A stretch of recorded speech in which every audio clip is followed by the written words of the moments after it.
Hello friend, आप सभी का स्वागत है जीके लाइन में। साथियों, आज की इस वीडियो में हम बात करने वाले हैं कक्षा 10 के लिए विज्ञान का जो पेपर है उसका पूरा सॉल्यूशन आपको यहाँ पे बताया जाएगा। ठीक है, तो आपको पूरा पेपर यहाँ पे देख लेना है। मैं आपको डायरेक्ट आंसर है वो बताने वाला हूँ जो कि छात्रों के द्वारा किए गए हैं। तो आप यहाँ पे देख सकते हैं विज्ञान का पेपर है और आपको पता ही है कि क्लास 10th और क्लास 12th के लिए टाइम टेबल जारी हो चुका है। नहीं देखा है तो आप हमारे टेलीग्राम ग्रुप से जुड़ जाइए, वहाँ पे आपको PDF फाइल मिल जाएगी। बाकी आपको पता होगा कि किस दिन आपका एग्ज़ाम होगा। तो साथियों, मैं आपको एक यहाँ पे बता दूँ कि क्लास 10th के जो विद्यार्थी देख रहे हैं, तो विज्ञान का जो ये पेपर मैं आपको बताने वाला हूँ, यहाँ से दोस्तों आपके एग्ज़ाम में इस पेपर से जहाँ जो मैं अभी आपको बताने वाला हूँ पूरा सॉल्यूशन, एक एक क्वेश्चन का सभी का सॉल्यूशन आपको बताऊँगा मैं। आप इनको नोट डाउन कर लेना। और मैं यहाँ पे गारंटी देता हूँ कि पूरे पेपर में से आपके 5 या 6% जो मैं बताने वाला हूँ इस पेपर में से आने वाले हैं। आप ये लिख के ले लीजिए, ठीक है। बाकी अगर ज़्यादा आते हैं तो बहुत अच्छी बात है, लेकिन आपको पूरा यहाँ पे मैं सॉल्यूशन बताऊंगा। आप स्क्रीनशॉट लेना चाहते हैं तो स्क्रीनशॉट ले सकते हैं। PDF फाइल आपको प्रोवाइड करा दी जाएगी सोशल जो भी हमारे लिंक है उनके द्वारा। तो चलिए, मैं ज़्यादा बात नहीं करते हुए आपको स्टार्ट कर लेता हूँ। तो यहाँ पे सबसे पहले अगर मैं बात करूँ तो सबसे पहला क्वेश्चन यहाँ पे आपको लिखा हुआ मिल रहा होगा। तो लार जो ग्रंथि है, आपकी जो लार ग्रंथि है उसके रिगार्डिंग क्वेश्चन है। तो लार ग्रंथि द्वारा स्त्रावित एंजाइम का जो नाम है वह एमिलेज या टाइलिन है। तो ये आपका डायरेक्ट आंसर आपको दिया गया है, आप इसको नोट डाउन कर ले। बहुत ही ज़्यादा इंपॉर्टेंट साथियों, मैं आपको फिर से कह रहा हूँ, जो भी विद्यार्थी देख रहे हैं आपको ज़्यादा से ज़्यादा वीडियो अपने दोस्तों को शेयर करना है और आपको बताना है। अगर आपको एक ही वीडियो से 5 या 6% एग्ज़ाम में, बोर्ड एग्ज़ाम में अगर सही हो रहे हैं तो इससे ज़्यादा क्या हो सकता है। बाकी मैं और भी पेपर आपको अपलोड करूँगा, और भी क्वेश्चन आपको अपलोड करूँगा जो आपके एग्ज़ाम के लिए बहुत ज़्यादा इंपॉर्टेंट है। नेक्स्ट देखिए, आपके सर्वदाता रक्त समूह का नाम आपको बताना है। तो आपको पता है ये होता है आपका O। तो यहाँ पे ऑप्शन ऑप्शन आपका लिखा गया है O वाला। अगर यहाँ पे साथ साथ अगर हम बात करें कि सर्वग्राही कौन सा होता है तो आप वो लिख सकते हैं AB। ठीक है, कौन सा होता है AB जो ग्रुप होता है वो आपका सर्वग्राही होता है, जो सभी का ले सकता है। ठीक है, अगर इसमें भी अगर माइनर और भी डीप ली जाए तो यहाँ पे O- होता है। ठीक है, कौन सा होता है O-। एक O+ होता है और एक माइनस होता है, तो माइनस सबसे अच्छा होता है जो कि सर्वदाता होता है। आगे देखिए, यहाँ पे एल्काइन श्रेणी का सामान्य सूत्र है वो आपको यहाँ पे दिख रहा होगा। तो ये आपको नोट डाउन कर लेना है। एल्काइन श्रेणी का सूत्र है वो किस तरह का होता है और एग्जाम में कैसे लिखा गया है। आगे देखिए, 1 किलोवाट घंटा में जूल मात्रकों की संख्या कितनी होती है। तो ये बहुत ही इंपॉर्टेंट क्वेश्चन है और ये आपके एग्जाम में आ सकता है, वेरी वेरी इंपॉर्टेंट है। और आपको बता दूं कि ये क्वेश्चन ऐसा क्वेश्चन है जो कि कंपटीशन एग्जाम में, रेलवे का एग्जाम हो गया, इनमें विज्ञान का जो सेक्शन होता है उसमें भी पूछा जाता है। तो आप देख सकते हैं कितना इंपॉर्टेंट है ये। आगे देखिए, मनाली अभ्यारण्य उत्तराखंड राज्य में स्थित है।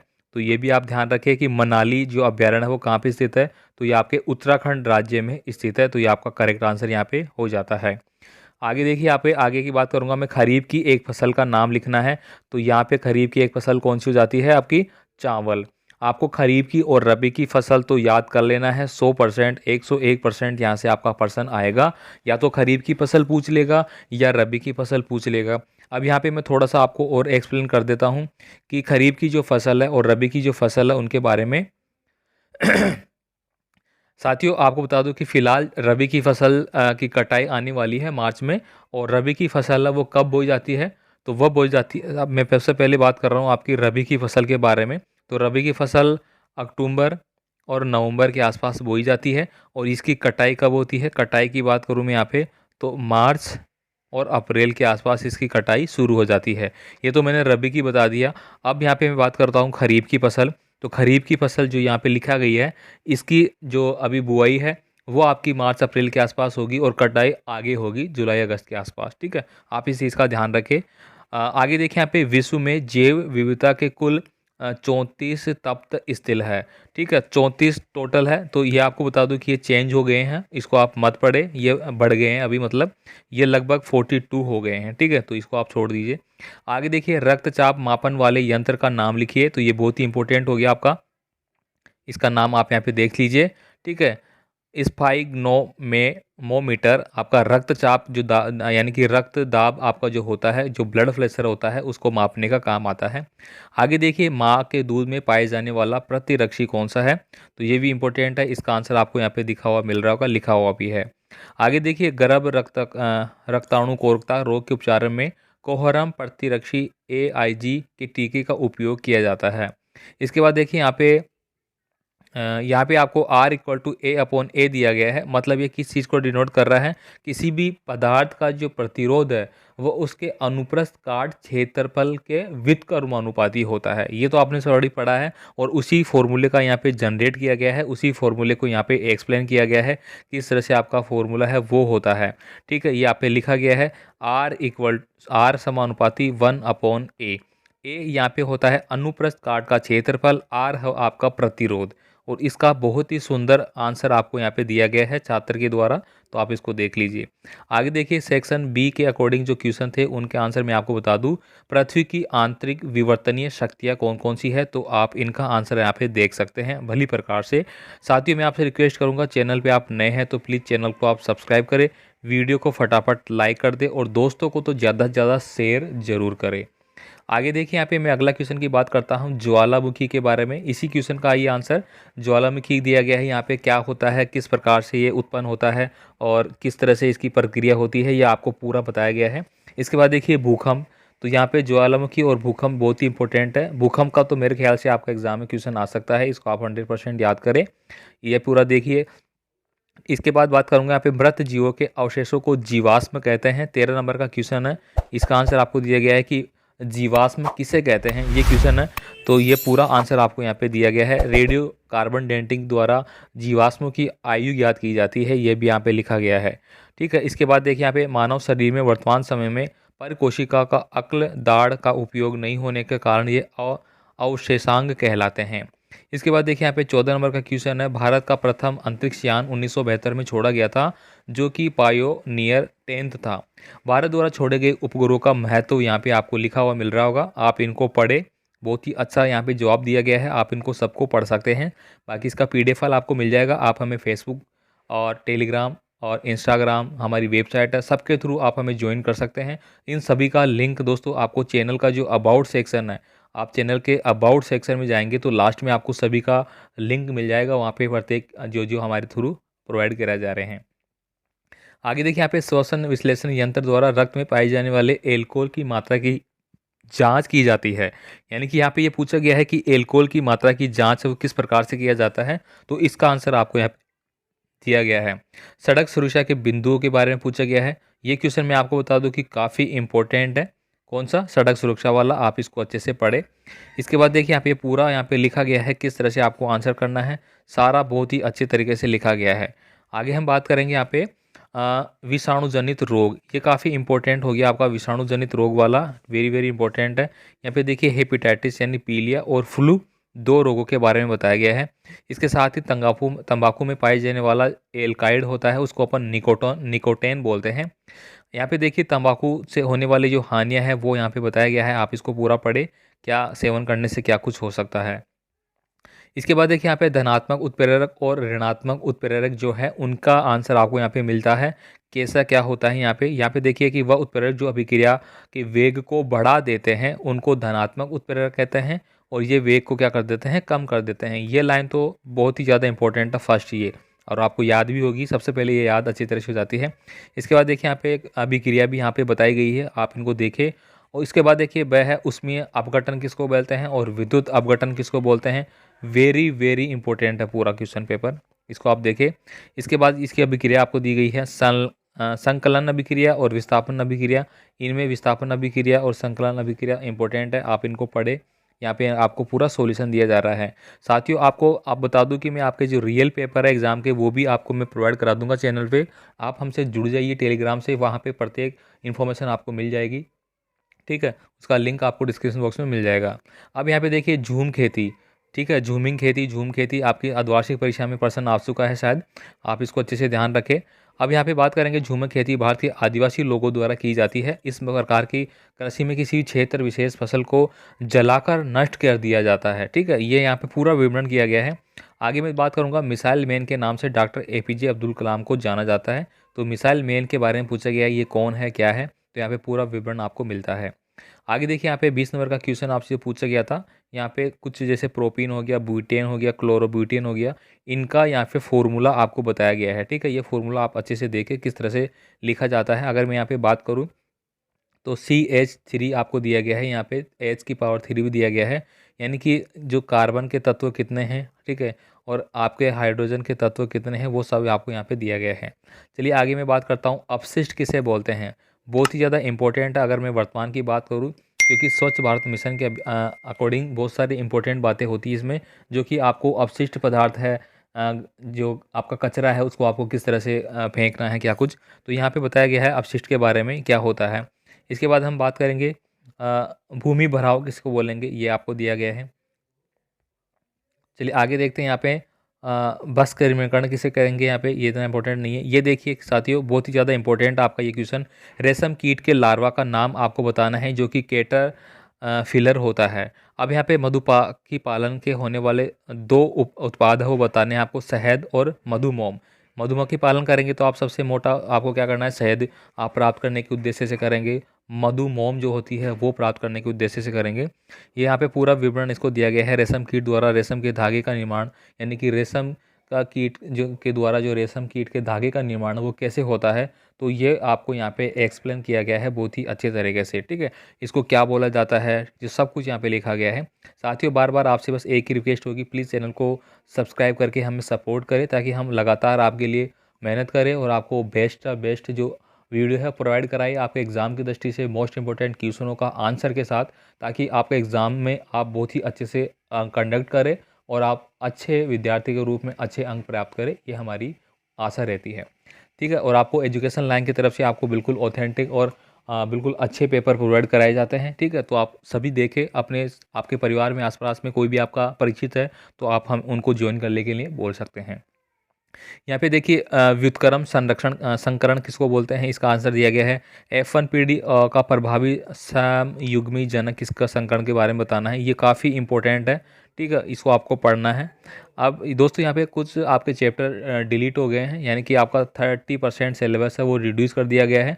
आप उसको देख के पढ़ लीजिए। कई क्वेश्चन मैं यहाँ पे वो बता सकता हूँ जो आपके रिड्यूस कर दिए गए सिलेबस में से, तो आप उनको इग्नोर कर सकते हैं। आगे देखिए मैं बात करूंगा, आगे ये पूरा यहाँ की विवरण आपको बताया गया है, इसको आप देख लीजिए। इसके बाद देखिए विरंजक चूर्ण का सूत्र, ये काफ़ी इंपॉर्टेंट है, ये चीज़ें बहुत ही इंपॉर्टेंट है, ये आपका द्वार्षिक परीक्षा में आ चुका है। देखिए कैल्शियम ऑक्सीक्लोराइड दिया गया है, यहाँ पे सूत्र दिया गया है क्या होता है। विरंजक चूर्ण का रासायनिक नाम कैल्शियम ऑक्साइड क्लोराइड है, इसका निर्माण भुजेव चूर्णों की क्लोरीन की विक्रिया का करवाने का होता है। तो बहुत ही अच्छे और सुंदर शब्दों में ये आंसर दिए गए हैं और आपको दिख भी रहा होगा बिल्कुल साफ क्लियरली। यहाँ पे देखिए ऑक्सीकरण की भांति व्यवहार बताया गया है। ये देखिए यहाँ पे चित्र भी बनाया गया है जो भी विद्यार्थी है उनके द्वारा, तो बहुत ही अच्छा है यहाँ पे। ठीक है, तो आप इनको देखिए, अपने दोस्तों को ज़रूर भेजें। यहाँ पे देखिए एक न्यूमेरिकल आपको दिया गया है।